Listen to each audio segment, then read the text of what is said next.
Hello dear student, स्वागत है आपका अपने YouTube channel excellent study classes में। स्टूडेंट्स, आज हम पढ़ने वाले हैं क्लास 12th हिंदी का व्याकरण। तो कैसी चल रही है आप लोगों की तैयारी? आई होप अच्छी चल रही होगी। तो आपकी तैयारी को और भी शानदार बनाने के लिए हम लेकर के आए हैं 7 टॉपिक एक ही वीडियो में। स्टूडेंट्स, इस वीडियो में हम 7 टॉपिक को कवर करने वाले हैं। ये 7 टॉपिक आपके बोर्ड एग्जाम में 15 नंबर के पूछे जाते हैं। तो ये वीडियो आपके लिए बहुत ही इंपॉर्टेंट होने वाली है। जितने भी क्लास 12th के स्टूडेंट्स हैं और बोर्ड एग्जाम 2023 की तैयारी कर रहे हैं, उनको इस वीडियो को शुरू से लेकर के लास्ट तक देखना है।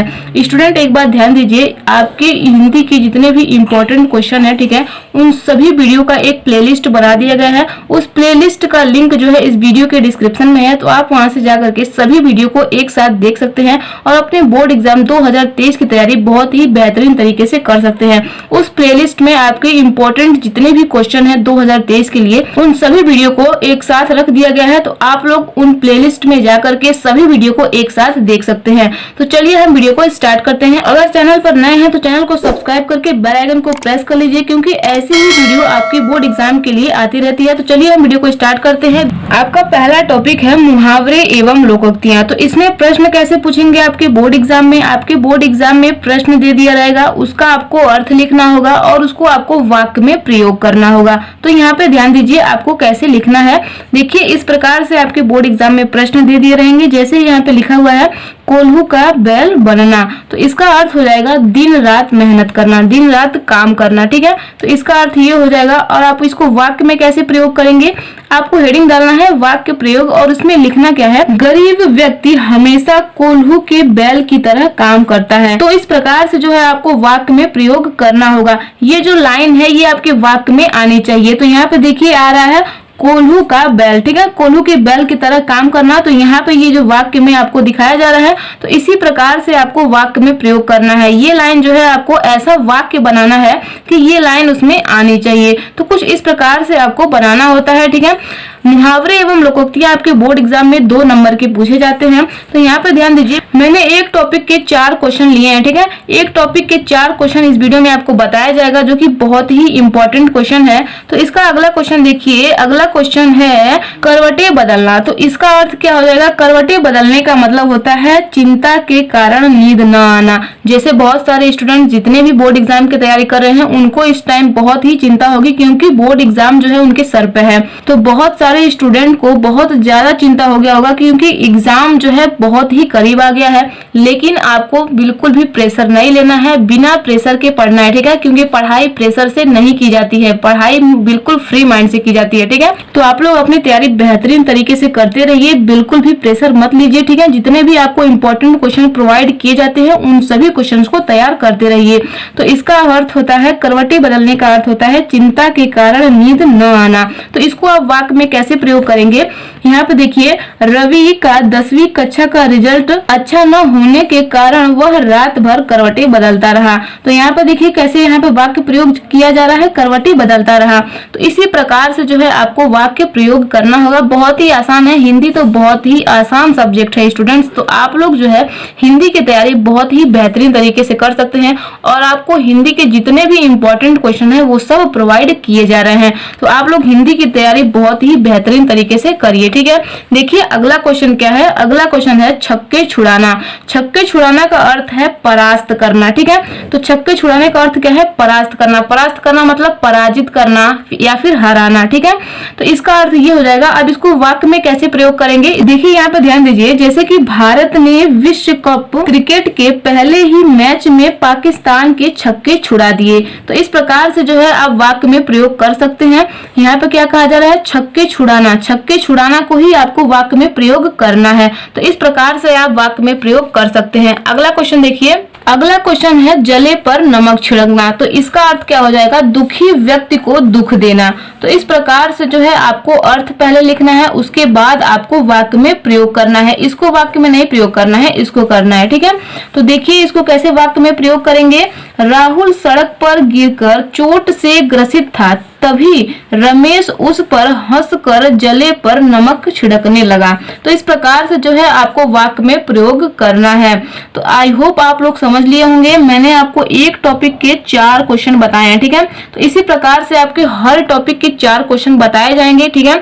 तो आपको सभी क्वेश्चन को बहुत ही ध्यान से देखना है, बहुत ही ध्यान से समझना है। स्टूडेंट्स, आपको इतने क्वेश्चन से पढ़ करके कुछ नहीं होगा, आपको बहुत सारे क्वेश्चन को पढ़ने होंगे। इससे पहले मैंने हिंदी व्याकरण के और भी वीडियो बनाए हैं, तो आपको उन वीडियो को भी देखने हैं। वो सभी प्रश्न बहुत ही इंपॉर्टेंट है।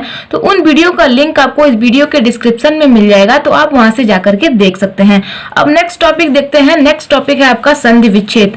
तो ये संधि विच्छेद तो बहुत ही इंटरेस्टिंग होता है। आप बहुत ही आसानी से इसका उत्तर दे सकते हैं। ये आपके बोर्ड एग्जाम में ऐसे ही प्रश्न पूछेगा। आपको प्रश्न दे दिया रहेगा और आपको 4 विकल्प दे दिए रहेंगे, उसमें से आपको सही उत्तर का चयन करना होगा। तो आप कैसे उत्तर दे पाएंगे? जब आप रूल को पढ़े होंगे, जब आप उसको समझे होंगे, तब जो है आप उसका उत्तर दे पाएंगे, ठीक है। तो देखिए यहाँ पे प्रश्न क्या है, उपेंद्र का संधि विच्छेद है। तो उपेंद्र का संधि विच्छेद क्या है, ये आपसे पूछा जा रहा है। 4 विकल्प दिए गए हैं, ठीक है। इन्हीं में राइट आंसर छुपा हुआ है, तो आपको पहचान करके लिखना होगा। तो देखिए इसका 4 विकल्प दिए गए हैं। कौन कौन से विकल्प हैं? क है उपे प्लस इंद्र, ख है उप प्लस इंद्र, ग है उप प्लस इंद्र, घ है उप प्लस इंद्र। तो ये 4 विकल्प दिए गए हैं। तो इसका जो राइट आंसर हो जाएगा वो है आपका ग, यानी कि उप प्लस इंद्र, ठीक है। ये इसका राइट आंसर हो जाएगा। स्टूडेंट्स आगे ध्यान दीजिए। अगला नेक्स्ट क्वेश्चन क्या है? नेक्स्ट क्वेश्चन है रमेश का संधि विच्छेद है। तो रमेश का संधि विच्छेद क्या है? देखिए यहाँ पे आपको 4 विकल्प दिए गए हैं। क नंबर विकल्प है राम प्लस ईसह, ख नंबर विकल्प है राम प्लस एसह, ग नंबर विकल्प है राम प्लस ईसह, घ नंबर विकल्प है राम प्लस ईसह। तो यहाँ पे 4 विकल्प दिए गए हैं। स्टूडेंट यहाँ पे ध्यान दीजिए, इसका जो राइट आंसर हो जाएगा वो है आपका ग, यानी कि राम प्लस ईसह, ठीक है। ये इसका राइट आंसर है। आपके बोर्ड एग्जाम में ये 3 नंबर का पूछा जाता है, ठीक है। तो मैंने यहाँ पे 4 क्वेश्चन लिए हैं संधि विच्छेद के। अगला क्वेश्चन देखिए। अगला क्वेश्चन क्या है? हिमालय का संधि विच्छेद है। ये आपके बोर्ड एग्जाम में पूछा गया है, ठीक है। बोर्ड एग्जाम से रिपीटेड क्वेश्चन है ये। तो यहाँ पे देखिए, यहाँ पे 4 विकल्प दिए गए हैं। क नंबर विकल्प है हिमा प्लस लय, ख नंबर विकल्प है हिम प्लस मालय, ग नंबर विकल्प है हिमा प्लस आलय, घ नंबर विकल्प है हिम प्लस आलय। तो यहाँ पे आपको 4 विकल्प दिए गए हैं। तो इसका जो राइट आंसर है ये आपका घ नंबर, ठीक है। ये इसका राइट आंसर है। स्टूडेंट्स सभी के सभी प्रश्न बहुत ही इंपॉर्टेंट है, तो ध्यान से समझते हुए चलिए। अगला क्वेश्चन देखते हैं। अगला क्वेश्चन है सायकह का संधि विच्छेद है। तो ये भी बहुत ही इंपॉर्टेंट क्वेश्चन है। यहाँ पे देखिए इसका जो राइट आंसर हो जाएगा, क नंबर विकल्प है सय प्लस अकह, ख नंबर विकल्प है सय प्लस अकह, ग नंबर विकल्प है सा प्लस अकह, घ नंबर विकल्प है सौ प्लस अकह।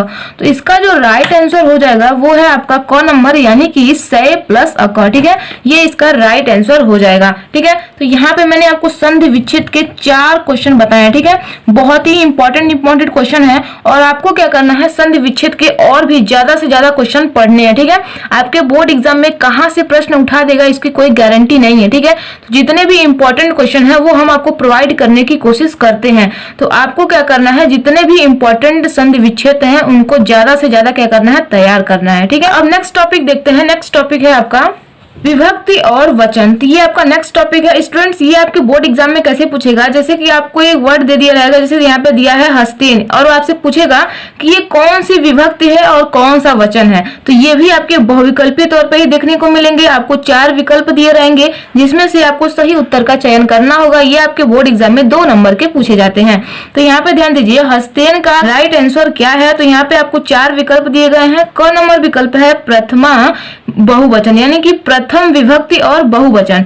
ख नंबर विकल्प है पंचमी विभक्ति एक वचन, ग नंबर विकल्प है तृतीय विभक्ति एक वचन, घ नंबर विकल्प है चतुर्थ विभक्ति द्विवचन। तो यहाँ पर 4 विकल्प दिए गए हैं। तो इसका जो राइट आंसर हो जाएगा वो है आपका ग, यानी कि तृतीय विभक्ति एक वचन। तो हस्तेन जो है ये तृतीय विभक्ति है और एक वचन है, ठीक है।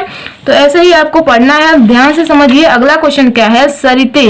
सरिते कौन सी विभक्ति है और कौन सा वचन है, ये आपसे पूछा जा रहा है। तो यहाँ पे देखिए 4 विकल्प दिए गए हैं। क नंबर विकल्प है चतुर्थी विभक्ति एक वचन, ख नंबर विकल्प है तृतीय विभक्ति द्विवचन, ग नंबर विकल्प है प्रथमा विभक्ति बहुवचन, घ नंबर विकल्प है छठी विभक्ति बहुवचन। तो यहाँ पे आपको 4 विकल्प दिए गए हैं, तो इसका जो राइट आंसर हो जाएगा वो है आपका क, यानी कि चतुर्थ विभक्ति एक वचन। तो सरिते जो है वो चतुर्थ विभक्ति है और एक वचन है, ठीक है। तो अगला क्वेश्चन देखिए, अगला क्वेश्चन है नामसु। नामसु कौन सा विभक्ति है और कौन सा वचन है, ठीक है। तो देखिए आपके पास 4 विकल्प हैं। क नंबर विकल्प है तृतीया विभक्ति एक वचन, ख नंबर विकल्प है द्वितीय विभक्ति बहुवचन, ग नंबर विकल्प है पंचमी विभक्ति द्विवचन, घ नंबर विकल्प है सप्तमी विभक्ति बहुवचन। तो इसका जो राइट आंसर हो जाएगा वो है आपका घ, यानी कि सप्तमी विभक्ति बहुवचन, ठीक है। तो इस तरीके से जो है आपको उत्तर का चयन करना होगा स्टूडेंट्स। अब इसको आपको कैसे चयन करेंगे, आप अगर विभक्ति और वचन पढ़े रहेंगे तभी आपको समझ में आएगा, नहीं तो समझ में नहीं आएगा। विभक्ति और वचन आपके बोर्ड एग्जाम में 2 नंबर के पूछे जाते हैं, तो अगर आपको ज्यादा से ज्यादा क्वेश्चन को पढ़े रहेंगे तो आप उत्तर जो है आसानी से दे पाएंगे। तो यहाँ पे देखिए अगला क्वेश्चन क्या है, अगला है जगत। तो ये कौन सा विभक्ति है और कौन सा वचन है, ये आपके बोर्ड एग्जाम में भी आया हुआ है प्रश्न, ठीक है।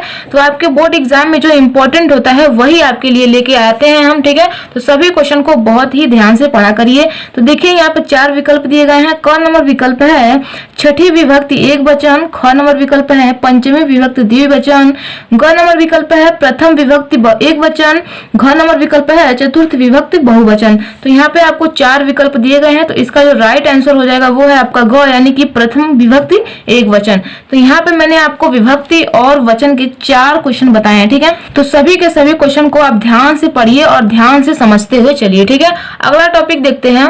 अगला टॉपिक है आपका शब्द युग्म। तो ये आपके बोर्ड एग्जाम में कैसे पूछे जाएंगे, आपको एक वर्ड दे दिया रहेगा, ठीक है, शब्द युग्म दे दिया रहेगा। शब्द युग्म के प्रश्न ऐसे ही आपके बोर्ड एग्जाम में देखने को मिलेंगे और वहां पे भी आपको 4 विकल्प दिए रहेंगे जिसमें से आपको सही उत्तर का चयन करना होगा। शब्द युग्म मतलब अगर आपको शब्द के अर्थ पता है तो आप आसानी से शब्द युग्म कर पाएंगे। देखिए यहाँ पे ध्यान दीजिए, यहाँ पे प्रश्न है आदि और आदि। तो यहाँ पे आपको इसका अर्थ अगर पता है तो आप इसमें से उत्तर जो है आसानी से ढूंढ पाएंगे, ठीक है। तो देखिए क नंबर विकल्प है सब और आंत वाला, ख नंबर विकल्प है प्रारंभ और आदत वाला, ग नंबर विकल्प है मूल रहित और मूलभूत, घ नंबर विकल्प है अधिक मूल्यवान और मूर्ख। तो देखिए यहाँ पे आदि का मतलब होता है प्रारंभ, ठीक है। आदि का मतलब क्या होता है, प्रारंभ होता है, और आदि का मतलब होता है आदत वाला, ठीक है। तो देखिए यहाँ पे प्रारंभ और आदत वाला कहाँ है, तो ये आपका ख नंबर जो है ये राइट आंसर हो जाएगा, ठीक है। यहाँ पे ध्यान दीजिए ये आदि और आदि है, ठीक है। तो यहाँ पे जो पहले है यानी कि आदि जो है इसका अर्थ जो है वो पहले दिया होगा, ठीक है। और बीच में ये जो डैश है ये और में चेंज है, और ये जो लास्ट में है इसका अर्थ भी लास्ट में ही दिया होगा। तो जैसे कि यहाँ पे देख सकते हैं प्रारंभ और आदत वाला। तो इस तरीके से जो है आपको समझना है। अगला क्वेश्चन देखिए, अगला क्वेश्चन है आकर और आकार। तो इसका राइट आंसर क्या है, यहाँ पे ध्यान दीजिए आपके पास 4 विकल्प हैं। क नंबर विकल्प है हानि और आकाश, ख नंबर विकल्प है खान और रूप, ग नंबर विकल्प है घना और विरल, घ नंबर विकल्प है संपूर्ण और अपूर्ण। तो यहाँ पे आपको 4 विकल्प दिए गए हैं, तो इसका जो राइट आंसर हो जाएगा वो है आपका ख, यानी कि खान और रूप, ठीक है। तो आकर का मतलब होता है खान और आकार का मतलब रूप होता है, आप लोगों को पता भी होगा, ठीक है। तो इस तरीके से अगर आपको अर्थ पता है तो आप लोग उत्तर का आसानी से चयन कर पाएंगे। तो अगला क्वेश्चन देखिए, अगला क्वेश्चन है अंश और अंशु। तो बहुत ही इंपॉर्टेंट क्वेश्चन है, ये आपके बोर्ड एग्जाम में पूछा गया है। तो यहाँ पे ध्यान दीजिए क नंबर विकल्प है भाग और सूर्य, ख नंबर विकल्प है सूर्य और भाग, ग नंबर विकल्प है भाग और किरण, घ नंबर विकल्प है भाग और वरुण। तो यहाँ पे 4 विकल्प दिए गए हैं, तो इसका जो राइट आंसर हो जाएगा वो है क, यानी कि भाग और सूर्य, ठीक है। तो इस तरीके से आपको चयन करना है, ध्यान से समझते हुए चलिए। अगला क्वेश्चन है हर और हरि। तो इसका जो राइट आंसर क्या है, देखिए यहाँ पे क नंबर विकल्प है शिव और पार्वती, ख नंबर विकल्प है हरण और हरा रंग, ग नंबर विकल्प है घना और विरल, घ नंबर विकल्प है विष्णु और अपूर्ण। तो यहाँ पे समझिए हर का मतलब होता है शंकर, ठीक है, और हरि का मतलब होता है विष्णु।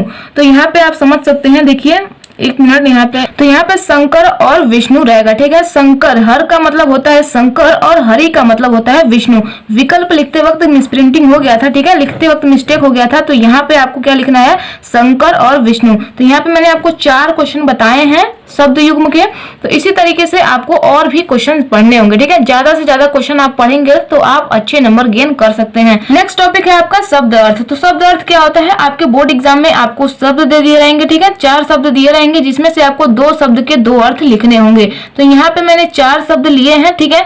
तो देखिए धन का अर्थ क्या होता है, धन का अर्थ होता है संपत्ति, ठीक है, स्त्री, लाभ, पूंजी। तो ये सब क्या है, ये सब धन के ही अर्थ हैं। तो आपके बोर्ड एग्जाम में आपको एक शब्द के 2 ही अर्थ लिखने होंगे। तो मैंने 4 अर्थ बताए हैं, तो आप कोई भी 2 अर्थ लिख सकते हैं, ठीक है। अब अगला देखिए धर्म। धर्म के क्या अर्थ है, धर्म का मतलब संप्रदाय, स्वभाव, कर्तव्य, ठीक है, ये सब आप लिख सकते हैं। तो यहाँ पर लिखेंगे संप्रदाय, संप्रदाय, कर्तव्य लिख सकते हैं, ठीक है। क्या लिख सकते हैं, कर्तव्य और स्वभाव लिख सकते हैं। तो इस प्रकार से जो है आपको लिखना होगा, 2 ही अर्थ लिखने हैं आपको एक शब्द के, ठीक है। अगला देखिए, अगला है अरुण। अरुण का अर्थ क्या होगा, अरुण का अर्थ होगा प्रातः काल का सूर्य, या फिर सूर्य का सारथी, या फिर हल्का लाल रंग। ये सब क्या है, ये सब अरुण के ही अर्थ हैं। तो यहाँ पे आप लिखेंगे प्रातः का सूर्य, ठीक है। तो इस तरीके से आपको लिखना है। और क्या कह सकते हैं, सूर्य का सारथी कह सकते हैं, सूर्य का सारथी कह सकते हैं, ठीक है। और हल्का लाल रंग कह सकते हैं, हल्का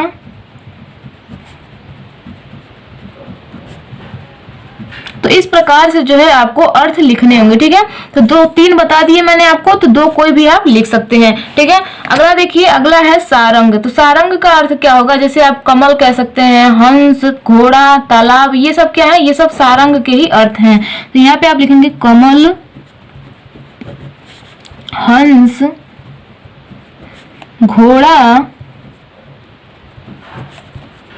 तालाब, ठीक है। ये सब क्या है, ये सब सारंग के ही अर्थ हैं, ठीक है। तो यहाँ पे मैंने 4 बताए हैं आपको, ठीक है। कोई भी आ सकता है, इसकी कोई गारंटी नहीं है। और भी बहुत सी इंपॉर्टेंट जो शब्द अर्थ हैं वो मैंने आपको बताए हैं, तो उन सबको भी तैयार करते रहिए और इसको भी तैयार कर लीजिए, ठीक है। अगला टॉपिक है अनेक शब्दों के लिए एक शब्द। स्टूडेंट्स, आपके बोर्ड एग्जाम में एक वाक्य दे दिया रहेगा, ठीक है, और उसको आपको एक शब्द में लिखना होगा। तो एक वाक्य को एक शब्द में कैसे लिख सकते हैं, ठीक है। जैसे कि यहाँ पे देखिए, जो मर्यादा का पालन करता है उसको हम एक शब्द में क्या कह सकते हैं, ठीक है। तो ऐसे ही आपके बोर्ड एग्जाम में प्रश्न पूछे जाएंगे। तो जो मर्यादा का पालन करता है उसको एक शब्द में हम क्या कहेंगे, उसको हम एक शब्द में मर्यादित कहेंगे, ठीक है। तो यहाँ पे हम लिखेंगे मर्यादित। तो एक शब्द में हमें कहना होता है, एक शब्द में लिखना होता है, ठीक है। तो आपको एक वाक्य दे दिया जाएगा, आपको एक शब्द में लिखना होगा, ठीक है। आई होप आप लोग समझ रहे होंगे। अगला देखिए, अगला है जो किसी का पक्ष न ले। जो किसी का भी पक्ष न ले उसे हम क्या कहेंगे, एक शब्द में। तो एक शब्द में उसे हम कहेंगे निष्पक्ष, ठीक है। तो इसको हम लिखेंगे निष्पक्ष। तो इसी तरीके से आपको अनेक शब्दों के लिए एक शब्द का उत्तर लिखना होगा। अगला देखिए, अगला है संयम से और कम बोलने वाला। तो जो संयम से और कम बोलता हो उसे क्या कहेंगे, उसे हम कहेंगे मितभाषी, ठीक है। तो जो लोग संयम से बोलते हैं, जो लोग बहुत कम बोलते हैं, ठीक है, तो उसको हम क्या कहेंगे, उसको हम मितभाषी कहेंगे, उसको हम क्या कहेंगे, मितभाषी। तो इस तरीके से आपको लिखना है। अगला देखिए, अगला क्या है, जो केवल फल खाकर रहता हो। तो जो अन्न न खाता हो, जो सिर्फ फल खाता हो, ठीक है, अदरवाइज कोई चीज भी ना वो खाता हो, तो उसको हम क्या कहेंगे, उसको हम फलाहारी कहेंगे, ठीक है। तो उसको हम क्या कहेंगे, उसे हम फलाहारी कहेंगे। तो इस प्रकार से आपको जो है लिखना होगा, ठीक है। अनेक शब्दों के लिए एक शब्द, मैंने यहाँ पे 4 प्रश्न आपको बताए हैं, ठीक है। तो इसी प्रकार से आपके बोर्ड एग्जाम में भी आपको प्रश्न देखने को मिलेंगे। तो आपको एक वाक्य का एक शब्द लिखना होगा, ठीक है। एक वाक्य को एक शब्द में कैसे बोल सकते हैं उसको आपको लिखना होगा, ठीक है। बहुत ही आसान है। अगला टॉपिक देखिए, अगला टॉपिक है आपका वाक्य संशोधन। ये आपका लास्ट टॉपिक है। स्टूडेंट्स देखिए, आपके बोर्ड एग्जाम में आपको वाक्य संशोधन करने के लिए दिया रहेगा, ठीक है। उसमें कुछ मिसप्रिंटिंग रहेंगी, ठीक है, जिसे आपको सही करना होगा। तो यहाँ पे ध्यान दीजिए, कल वह परीक्षा में नहीं बैठा। अब इसमें क्या त्रुटि नजर आ रही है आपको, तो कल वह परीक्षा में नहीं बैठा, जैसे आप सेंटेंस को ट्रांसलेट करते हैं, यहाँ पे देखिए सब्जेक्ट जो है ये बाद में है, तो सब्जेक्ट को आपको पहले लिखना होगा, ठीक है। तो इसे कैसे लिखेंगे, इसे लिखेंगे वह कल परीक्षा में नहीं बैठा। तो कैसे लिखेंगे, लिखेंगे वह कल परीक्षा में नहीं बैठा, ठीक है। तो इस तरीके से आपको सही करना होगा। तो इस तरीके से आप लिख दीजिए, ठीक है। अगला देखिए, अगला क्या है, उसने मेरे को 20 रुपए दिया। तो इसे कैसे चेंज करेंगे आप, तो ये देखिए क्या कह रहा है, मेरे को क्या होता है, मुझे, ठीक है। तो क्या कहेंगे आप, उसने मुझे 20 रुपए दिया। तो कुछ गड़बड़ी लग रही है ना, पढ़ के भी आप समझ सकते हैं कि इसमें क्या त्रुटि है, ठीक है। तो अगर आप जब सेंटेंस को पढ़ेंगे सुनेंगे तो आपको ऑटोमेटिक उसमें त्रुटि जो है वो नजर आएगी। तो देखिए क्या कहा जा रहा है, उसने मेरे को 20 रुपए दिया। तो यहाँ पे आपको क्या लिखना है, उसने मुझे 20 रुपए दिया, ठीक है। तो इस तरीके से आप लिखेंगे, उसने मुझे 20 रुपए दिए, ठीक है। इस तरीके से आप लिखेंगे। तो ऐसे ही आपको सुधार करना होता है। अगला क्वेश्चन देखिए, अगला है, वह मुझे अपना शत्रुता समझता है। शत्रुता समझता है, यहाँ पे देखिए क्या कहा जा रहा है, यहाँ पे ऐसे अगर हम इसको सही करें तो यहाँ पे हो जाएगा, वह मुझे अपना शत्रु समझता है, ठीक है। तो इसमें जो है गलती है, तो इसे हम सुधारेंगे। तो वह मुझे अपना शत्रु समझता है। तो ऐसे ही आपको त्रुटि मिलेगी, ठीक है, जिसे आपको सुधार करना होगा। तो यहाँ पे आप लिखेंगे, वह मुझे अपना शत्रु समझता है, ठीक है। तो इस तरीके से आप लिख सकते हैं। अगला क्वेश्चन है, मुझे भारी दुख हुआ। तो मुझे भारी दुख हुआ, तो इसको कैसे आप चेंज करेंगे, देखिए यहाँ पे ये जो भारी है इसको आप चेंज कर दीजिए, यानी कि इसको कह दीजिए मुझे बहुत दुख हुआ। तो यहाँ पे लिखेंगे, मुझे बहुत दुख हुआ, ठीक है। तो इस तरीके से जो है आप इसमें सुधार कर सकते हैं। तो ऐसे ही आपको त्रुटियां मिलेगी और आपको सुधार करना है, ठीक है। तो यहाँ पे मैंने आपको वाक्य संशोधन के 4 प्रश्न बताए हैं। स्टूडेंट्स, ऐसे ही प्रश्न आपको बोर्ड एग्जाम में देखने को मिलेंगे। ये आपके बोर्ड एग्जाम में 2 नंबर के पूछे जाते हैं। तो यहाँ पे मैंने आपको 7 टॉपिक कवर करवाए, वो भी 15 नंबर के, ठीक है। तो बहुत ही इंपॉर्टेंट है ये, सभी के सभी। बहुत सारे स्टूडेंट्स जो है वो कंफ्यूज थे कि हिंदी में क्या क्या पढ़े, जो नए स्टूडेंट थे, ठीक है। तो उन सभी के लिए ये वीडियो हेल्पफुल रही होगी और आपकी हिंदी की तैयारी को बेहतरीन बनाने के लिए आपके सभी इंपॉर्टेंट जो क्वेश्चन है, इंपॉर्टेंट क्वेश्चन की जो सभी वीडियो है उनका प्लेलिस्ट बना दिया गया है। तो उस प्लेलिस्ट का लिंक इस वीडियो के डिस्क्रिप्शन में है। तो जाइए इस वीडियो के डिस्क्रिप्शन में और सभी महत्वपूर्ण प्रश्नों को तैयार करिए और अपने बोर्ड एग्जाम की तैयारी बहुत ही बेहतरीन तरीके से और शानदार तरीके से करते रहिए। तो कैसी लगी ये वीडियो, नीचे कमेंट बॉक्स में कमेंट करके जरूर बताइएगा। और वीडियो पसंद आई हो तो वीडियो को लाइक कर दीजिए। और चैनल पर नए हैं या चैनल को अभी तक सब्सक्राइब नहीं किए हैं तो चैनल को सब्सक्राइब करके बेल आइकन को प्रेस कर दीजिए। तो मिलते हैं नेक्स्ट वीडियो में। आज के लिए इतना ही। जय हिंद, जय भारत।